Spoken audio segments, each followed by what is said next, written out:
श्रीराम समर्थ. श्री गणेशाला, शारदेला, समर्थ सद्गुरूंना, सुतांना, सनकादिकांना, शुकाचार्यांना वंदन करून क्षणभर नामस्मरण करू. श्रीमद भागवत सारामृत कथेचे श्रवण करू. ओम नमो भगवते वासुदेवाय. ओम नमो भगवते वासुदेवाय. ओम नमो भगवते वासुदेवाय. ओम नमो भगवते वासुदेवाय. ओम नमो भगवते वासुदेवाय. गोपाल कृष्ण भगवान की जय. सच्चिदानंद रूपाय विश्वोत्पत्त्यादि हेतवे तापत्रय विनाशाय श्रीकृष्णाय वयं नमः. श्रोते हो नमस्कार. शुकाचार्य राजा परीक्षितीला सांगतायत, राजा, ज्या वेळेला भगवंताची अक्रूर काकाची भेट झाली, स्वतः उद्धवांची स्वारी बरोबर होती, त्यावेळेला अक्रूर काका आणि भगवंतामध्ये जो संवाद झाला तो संवाद मी तुला सांगितला. स्वतः भगवान गोपाल कृष्ण म्हणाले, काका, फक्त पाणी म्हणजे तीर्थ नाही, फक्त माती आणि पाषाण यांनी बनवलेल्या मूर्तीच देवता नाहीत. कारण तीर्थ आणि देव कालांतराने पवित्र करतात, पण संत मात्र तत्क्षणी पवित्र करतात. संतांचं दर्शन सुद्धा तत्क्षणी पवित्र करतं. म्हणून तर तुकाराम महाराजांनी म्हटलंय ना मंडळी, संतांची या गावी प्रेमाचा सुकाळ. संतांची या गावी प्रेमाचा सुकाळ. नाही तळमळ दुःखलेश दुःखलेश दुःखलेश. संतांची या गावी प्रेमाचा सुकाळ. संतांच्या गावात प्रेमाचा सुकाळ, नाही तळमळ आणि दुःखलेश. तेथे मी राहीन होऊनी याचक. संतांच्या घरी याचक म्हणून मी राहील, तेथे मी राहीन होऊनी याचक. घालतील भीक तेची मज तेची मज तेची मज. संतांची या गावी प्रेमाचा सुकाळ. संतांच्या गावामध्ये प्रेमाचा सुकाळ. संतांची या गावी वसे भांडवल. संतांच्या गावामध्ये भांडवल काय आहे तर अवघा विठ्ठल धनवित्त धनवित्त. संतांचे भोजन अमृताचे पान. संतांच्या घरचं भोजन अमृताचं पान. करीती कीर्तन सर्व काळ सर्व काळ. संतांचा उदिम उपदेशाची पेठ.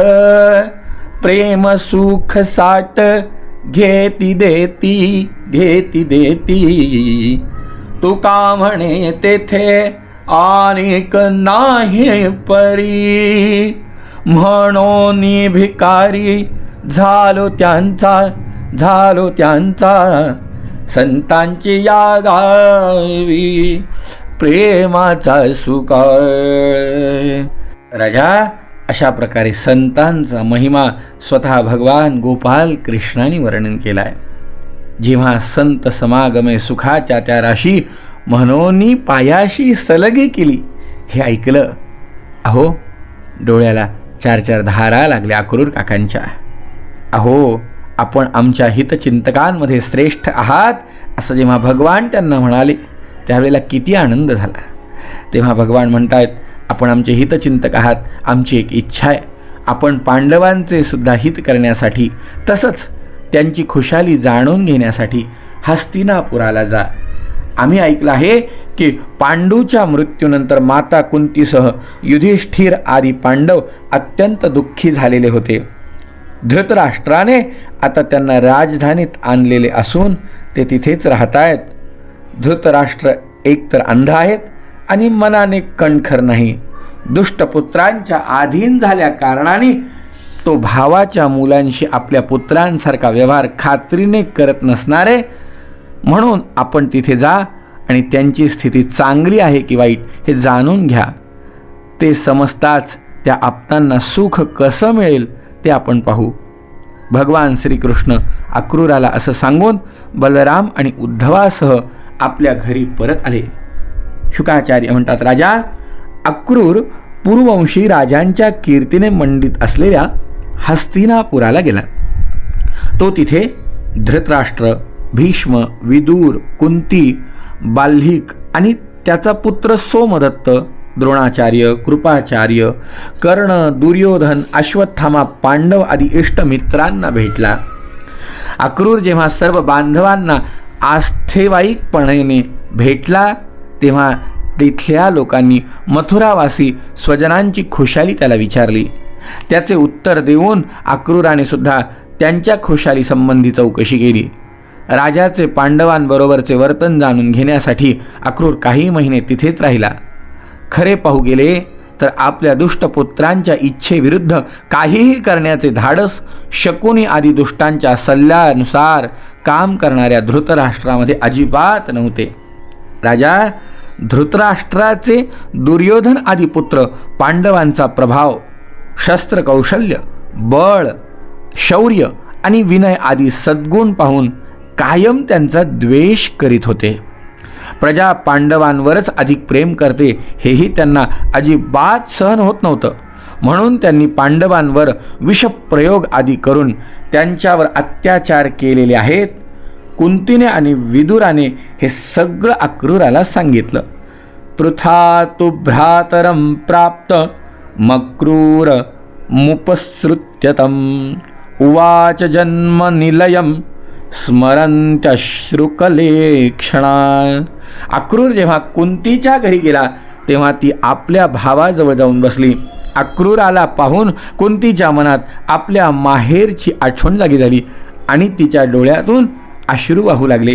ती म्हणाली, दादा दादा, माझे आईवडील, भाऊ बहीण, पुतणे, नातलग स्त्रिया आणि मैत्रिणी माझी कधी आठवण काढतात का हो? माझा भाचा, भक्तवत्सल आणि शरण आलेल्यांचा रक्षण करणारा भगवान गोपाल कृष्ण आणि कमलनयन बलराम यांना आपल्या या आतेभावांची कधी आठवण येते का हो? शत्रूंच्या गराड्यात असलेली मी शोकाकुल आहे. लांडग्यांच्या कळपात हरिणी सापडावी तशी माझी अवस्था झाली आहे. भगवान गोपाल कृष्ण कधी येथे येऊन माझे आणि या अनाथ बालकांचे सांत्वन करतील का? हे सच्चिदानंद स्वरूप श्री कृष्ण खरंच कृष्ण कृष्ण महायोगिन विश्वात्मन विश्वभावन प्रपन्नां पाहि गोविंद शिशुभिश्चावसीदतीं.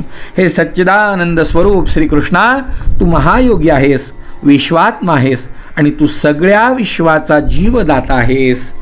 हे गोविंदा, आपल्या मुलांसह दुःखी असलेली मी तुला शरण आले आहे. आमचे रक्षण कर. हे जग मृत्यूने व्याप्त आहे आणि तुझे चरण मोक्ष देणारे आहेत. जे लोक या जगाला भ्यालेले आहेत त्यांच्यासाठी शरण जाणाऱ्या तुझ्या चरणांव्यतिरिक्त आणखी दुसरा कोणता आश्रय? अजिबात नाही. फक्त तुझे चरण हेच त्याचे आश्रय आहेत. हे कृष्णा, नमः कृष्णाय शुद्धाय ब्रह्मणे परमात्मने योगेश्वराय योगाय त्वामहं शरणं गता. कृष्णा, तू परमशुद्ध परब्रह्म परमात्मा आहेस. सर्व योग्यांचा स्वामी असून तू सुद्धा योग सुद्धा आहेस. तुला मी शरण आले आहे, तू माझे रक्षण कर. शुकाचार्य म्हणतात, राजा, तुझी पणजी कुंती अशा प्रकारे स्वजनांचे आणि जगदीश्वर भगवान श्रीकृष्णांचे स्मरण करून अत्यंत दुःखित होऊन रडू लागली.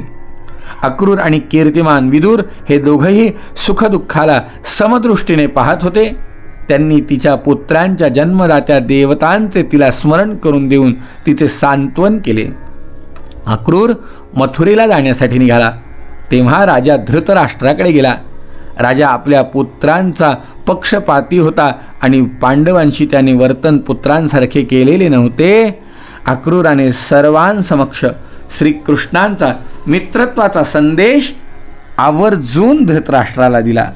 अक्रूर म्हणाला, भो भो वैचित्रवीर्यंत्वं कुरूणां कीर्तिवर्धन.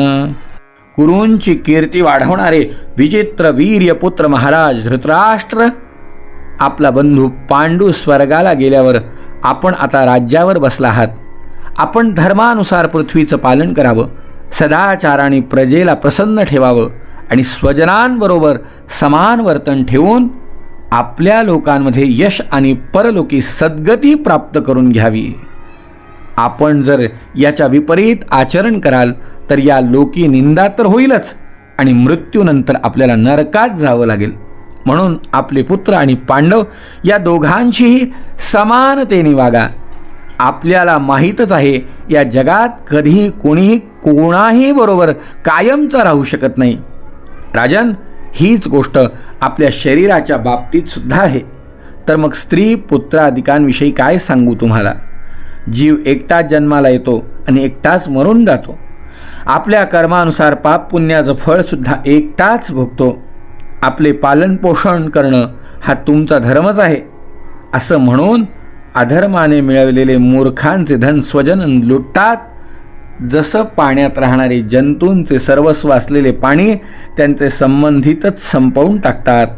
तो माणूस आपले समजून ज्यांचे अधर्मानेही पालनपोषण करतो तेच प्राण, धन, पुत्र आदी त्या मूर्खाला त्याच्या इच्छा अपुऱ्या ठेवूनच निघून जातात. खरं म्हणाल तर जो आपल्या धर्माला विन्मुख आहे त्याला व्यावहारिक स्वार्थसुद्धा समजत नाही.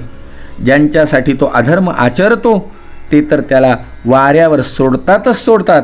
शिवाय त्याला कधीच समाधान लाभत नाही आणि शेवटी तो घोर नरकामध्ये जातो. म्हणून महाराज, हा संसार म्हणजे स्वप्न, जादू किंवा मनोराज्यासारखा आहे असं समजून स्वतःवर नियंत्रण ठेवून समत्वा भावनेने स्थिर राहा आणि शांत व्हा.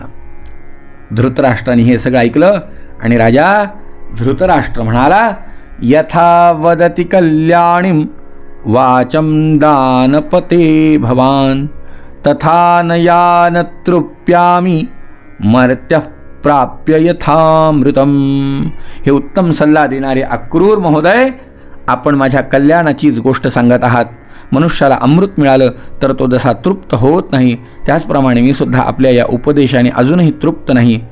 असे असूनही हे साधो, आपण करीत असलेला हा हितोपदेश माझ्या चंचल चित्तात स्थिर होत नाही. कारण पुत्रांच्या ममतेमुळे माझे मन विषम झालेले आहे. जशी स्फटिकमय पर्वतावर चमकलेली वीज दुसऱ्याच क्षणी दिशेनासी होते, त्याप्रमाणे माझी दशा आहे. आपण हितोपदेश सांगताय पण कळतंय पण वळत नाही. ते म्हटलंय ना महाभारतामध्ये सुद्धा की धर्म कळतोय पण मी वागू शकत नाही, आणि अधर्माने वागायची इच्छा नाही पण मी त्याच्या विरुद्ध वागूच शकत नाही. सर्वशक्तिमान भगवान पृथ्वीवरील भार उतरवण्यासाठी यदुकुलात अवतीर्ण झाले आहेत. त्यांच्या विधानामध्ये कोण बदल करू शकेल. त्यांची जशी इच्छा असेल त्याप्रमाणे होईल. ईश्वरस्य विधिं कोनो विधूनोत्यन्यथा पुमान. भगवंताच्या मायेचा मार्ग अचिंत्य आहे. त्या मायेच्या द्वारेच ते या जगाची निर्मिती करून त्यात प्रवेश करतात आणि कर्मफलाची वाटणी करतात. या जगच्चक्राच्या निर्वेध चालीमागे त्यांच्या अचिंत्य लीला शक्ती व्यतिरिक्त दुसरं कोणतंच कारण नाही. त्याच परम ऐश्वरशाली प्रभूंना माझा नमस्कार आहे. शुकाचार्य म्हणतात, अशा प्रकारे धृतराष्ट्राचा अभिप्राय जाणून घेऊन आणि स्वजन संबंधीचा निरोप घेऊन अक्रूर काका मथुरेला परत आले. राजा, तिथे त्यांनी रामकृष्णांना धृतराष्ट्राचं पांडवांशी असलेलं वर्तन सांगितलं, कारण त्याला त्याच्यासाठीच हस्तिनापुराला पाठवलेलं होतं. हे सगळं ऐकल्यावर भगवान गोपाल कृष्णांची स्वारी विचार करायला लागली की आता आपल्या या आत्याच्या मुलांना कशा प्रकारे सांभाळावं. आणि मग उत्तम प्रकारे योजना भगवंतांनी आखली आणि भगवंतांनी काय केलं राजा, उद्याच्या भागामध्ये श्रवण करू. जय जय रघुवीर समर्थ।